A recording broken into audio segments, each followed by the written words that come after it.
selanjutnya saya ingin mengawali dari presentasi saya itu tentang situasi di Kemenkes, gitu ya, tentang situasi di Kemenkes. Tapi sebelumnya saya perlu memberikan pengantar terlebih dahulu.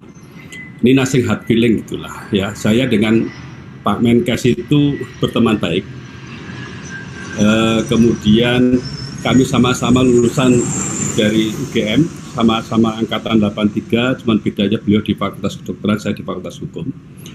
Teman-temannya beliau banyak yang jadi teman-teman saya, gitu ya. Sehingga kalau saya mengkritisi beliau itu ya namanya anggap aja teman lagi gojekan gitulah. Jadi jangan yang lain merasa baper, karena saya yakin beliau sendiri paling ya cuman ketawa-ketawa saja membaca presentasi saya. Baik, terima kasih. Ini sebagai pengantar ya, Menkes dan kepatuhan terhadap peraturan perundang-undangan. Jadi ada beberapa pengamatan saya, ada 3 paling tidak. Ada peraturan-peraturan di Kemenkes itu yang tidak sinkronis gitu ya, satu sama lain. Misalnya Permenkes nomor 81 tahun 2019 tentang perubahan atas Permenkes nomor 496 2008 tata cara pengusulan calon anggota Konsil Kedokteran Indonesia. Itu disebutkan di situ bahwa menteri dapat mengusulkan calon anggota KKI kepada presiden ya, dalam keadaan tertentu ya, sebagaimana diatur dalam pasal 6 ayat 1-nya itu, dengan tetap mempertimbangkan keterwakilan dari masing-masing unsur. Nah ini padahal di dalam Undang-Undang Praktek Kedokteran itu dengan jelas disebutkan bahwa menteri itu dalam mengusulkan keanggotaan KKI harus, ya ada kata harus, berdasarkan usulan dari organisasi dan asosiasi sebagaimana dimaksud pada ayat 1. Kita tahu kata harus dan kata wajib itu berbeda maknanya kalau kita ikuti Undang-Undang tentang pembentukan peraturan perundang-undangan ya tahun 2011 dan ada perubahan tahun 2015 kalau tidak ya. Nah di situ kata harus itu suatu syarat, kalau tidak terpenuhi maka apa yang diharapkan tidak akan bisa dicapai, karena syarat ini harus ada dahulu. Seperti orang untuk bisa mengikuti ujian kenaikan kelulusan harus bayar SPP misalnya gitu ya. Nah kalau nggak bayar SPP walaupun lulus bisa bludus gitu ya, ya tetap aja nanti akan dinyatakan tidak lulus karena itu satu keharusan. Itu contoh seperti itu. Kalau wajib, kalau tidak dijalankan ada sanksinya. Ini perbedaan harus dan wajib. Baik. Kemudian lagi ada Permenkes ya nomor 12 tahun 2020 yang diterbitkan 8 Juni 2020 tentang akreditasi rumah sakit. Di situ disebutkan pada pasal 11 ayat 3-nya bahwa sertifikat akreditasi sebagaimana dimaksud pada ayat 2 berlaku selama 4 tahun. Loh padahal dalam Undang-Undang nomor 44 ya tahun 2009 pasal 40 ayat 1 tentang rumah sakit itu disebutkan bahwa dalam upaya peningkatan mutu pelayanan rumah sakit wajib dilakukan akreditasi secara berkala minimal 3 tahun sekali. Ini digunakan kata wajib. Tadi sudah saya jelaskan, wajib itu kalau nggak diikuti itu ya ada sanksinya gitu. Jadi bukan 4 tahun. Nah tentu akan ada yang bertanya dan sudah banyak yang bertanya, bolehkah Permenkes bertentangan dengan aturan yang lebih tinggi yaitu undang-undang. Baik. Nah sekarang kita menghadapi yang tidak ada kejelasan itunya garis edarnya gitu. Permenkes itu jelas garis edarnya kalau kita bicara tentang alam semesta gitu ya. Ini surat edaran ini nggak jelas garis edarnya itu di mana gitu. Bahkan tidak tersebut sedikit pun di dalam Undang-Undang tentang pembentukan peraturan perundang-undangan ya. Padahal dalam surat edaran Menkes ini dia itu muatan materinya berseberangan dengan ada Undang-Undang nomor 44 tahun 2009 tentang rumah sakit, ada Permenkesnya sendiri yang dibuat oleh menteri yang sama, rekan kita gitu ya, tentang akreditasi rumah sakit. Jadi kalau di Mahkamah Agung ya kadang ada putusan Hakim Agung yang berbeda satu sama lain. Katakanlah putusan di kasasi gitu ya, berbeda dengan putusan di peninjauan kembali. Tetapi itu pasti majelisnya berbeda. Ini dari pejabat yang sama membuat 2 aturan, yang satu lebih tinggi daripada yang satunya, tapi yang lebih rendah ini bisa menganulir yang lebih tinggi yang dibuatnya sendiri. Nah, perpanjangan izin operasional Fasyankes ya. Ini sudah dibacakan ya tadi ya, izin Fasyankes ya yang telah habis masa berlakunya, namun proses perpanjangan izin terkendala dan seterusnya. Ini tadi sudah dibahas oleh Bu Dwi dan Prof Budi, jadi saya tidak perpanjang lebih lanjut. Saya hanya ingin komentari, telah habis masa berlakunya itu di dalam hukum kita yang sudah habis masa berlakunya dengan yang tidak punya itu acap kali disamakan saja.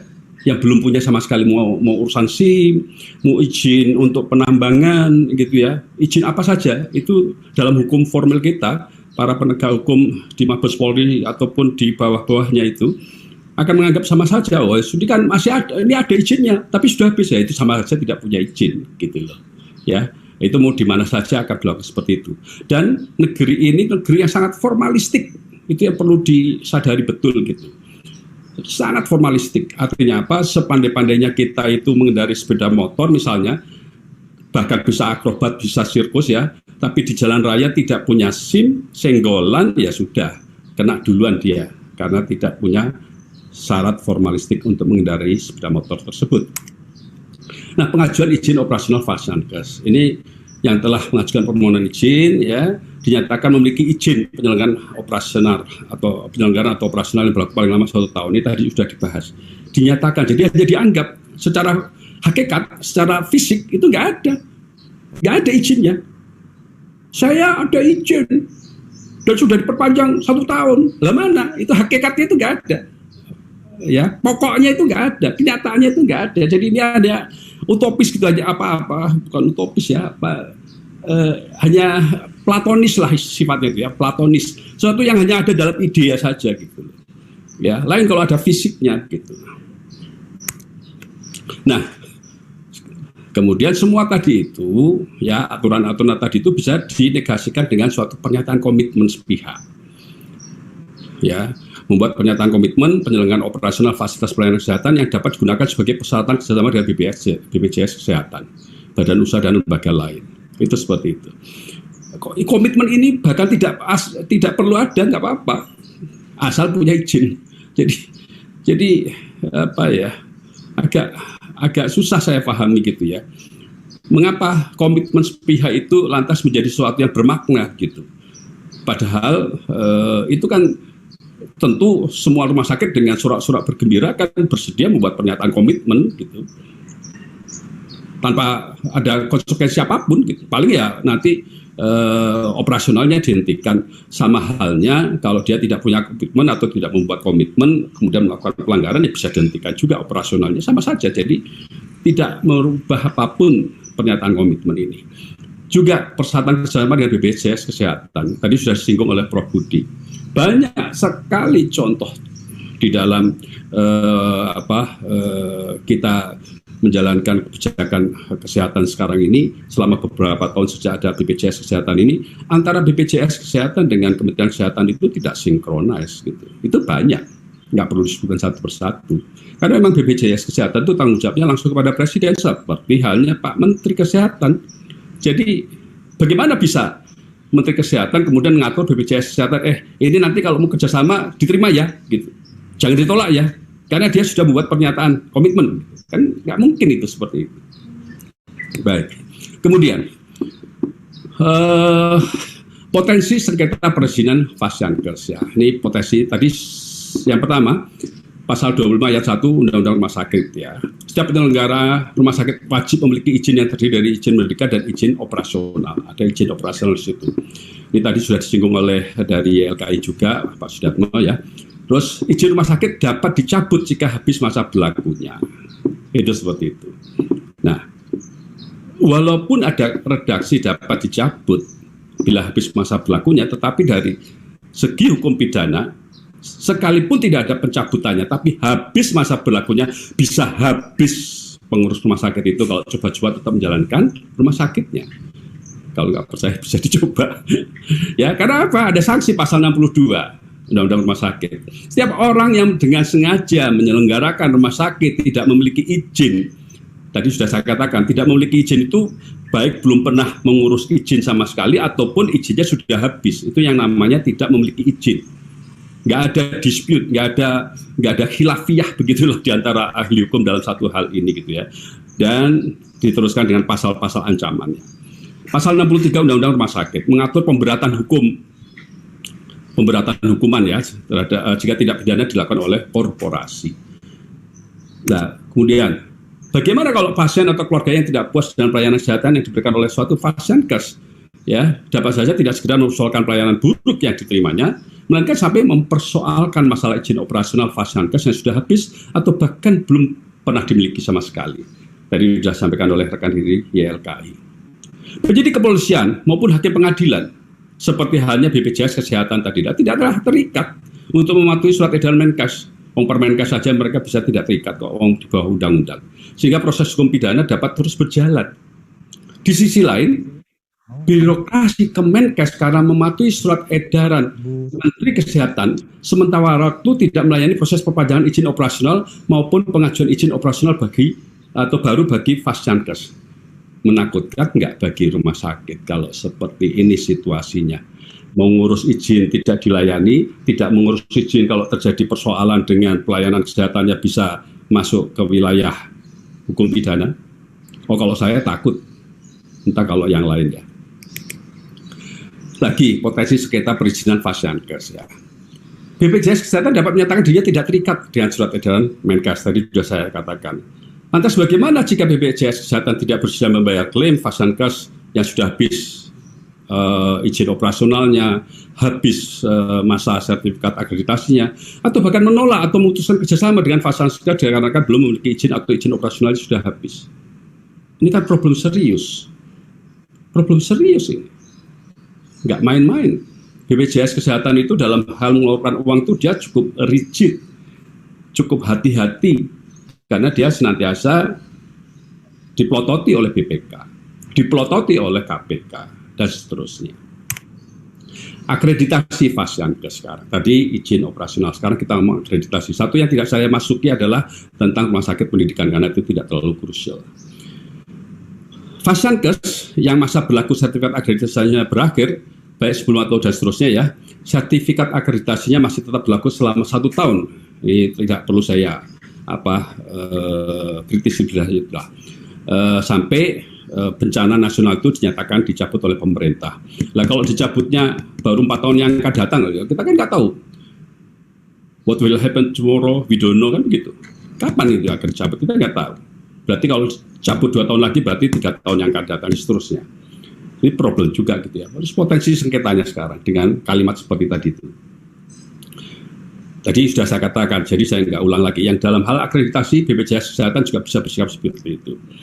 Kemudian, ketiadaan akreditasi pada Fasiankes berpotensi besar melahirkan pelayanan kesehatan substandar dan dapat semakin marak, dapat semakin merusak kepercayaan publik terhadap Fasiankes dalam negeri.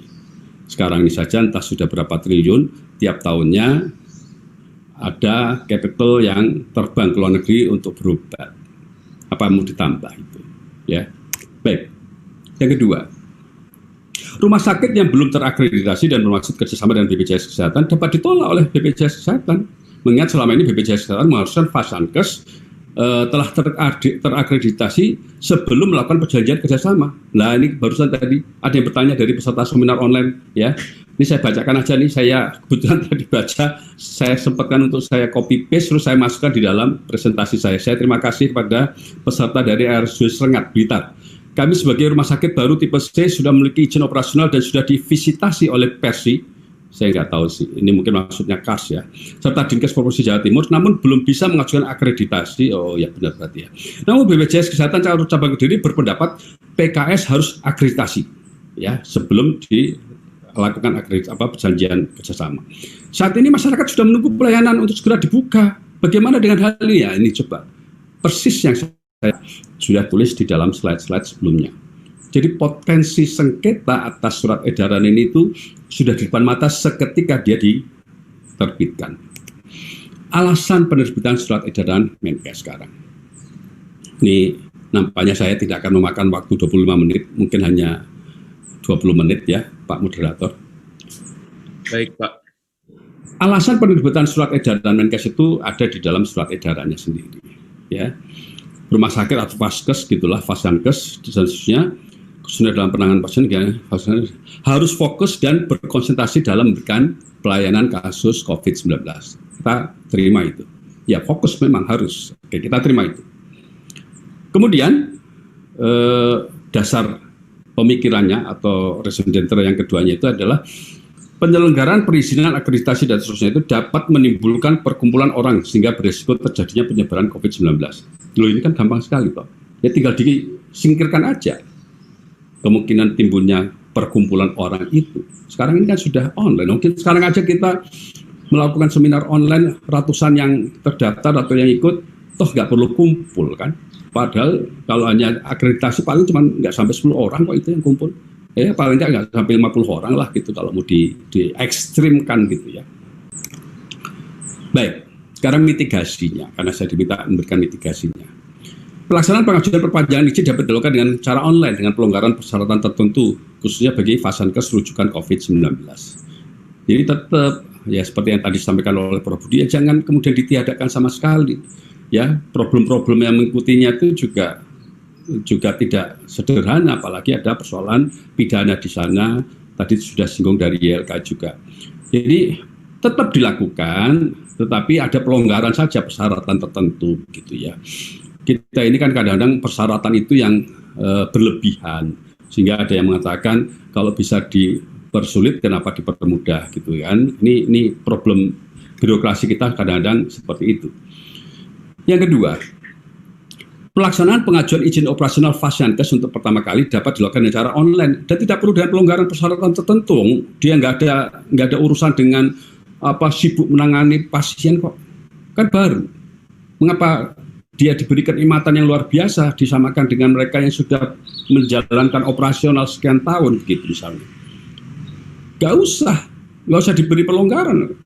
Cuman cukup secara online supaya tidak perlu ada kumpul-kumpul secara banyak orang. Jadi ini mesti clear gitu loh. Jangan disamakan antara mereka yang sudah profesional, sudah berjibaku dengan pasien-pasien COVID dengan yang baru mengajukan izin gitu. Jangan disamakan. Tentu nggak fair, sangat tidak fair ya. Padahal salah satu asas pembuatan peraturan itu adalah keadilan. Yang kedua, pola pikir bahwa akreditasi mengganggu pelayanan rumah sakit dalam menghadapi pandemi COVID-19 itu perlu diubah gitu loh. Nggak demikian situasinya. Karena justru pelaksanaan akreditasi itu turut membantu nakes ya, tenaga kesehatan dalam menghindari resiko penularan dalam pelayanan COVID-19. Misalnya bab pencegahan pengendalian infeksi atau kita kenal sebagai PPI gitu ya. Yang jika tidak dilakukan oleh rumah sakit, maka nakes rumah sakit berisiko untuk tertular infeksi gitu loh. Jadi ini di dalam membuat suatu aturan tuh ya memang harus berpikir dalam gitu ya, berbagai resiko-resiko yang akan kita hadapi dengan aturan setiap pasal ayat yang akan kita buat itu berisiko seperti apa. Tidak bisa kita membuatnya dengan kacamata kuda gitu. Tidak bisa, sama sekali tidak bisa. Bahkan harus dengan pilot view gitu ya. Nah, oleh karena itu yang pertama, pelaksanaan perpanjangan sertifikat akreditasi dapat dilakukan secara online dengan boleh jadi kita ringankan ya dengan survei terfokus atau survok pada sistem pelayanan yang terkait dengan risiko tinggi, atau misalnya kita lakukan evaluasi akreditasi online ya untuk mencapai continuous quality improvement.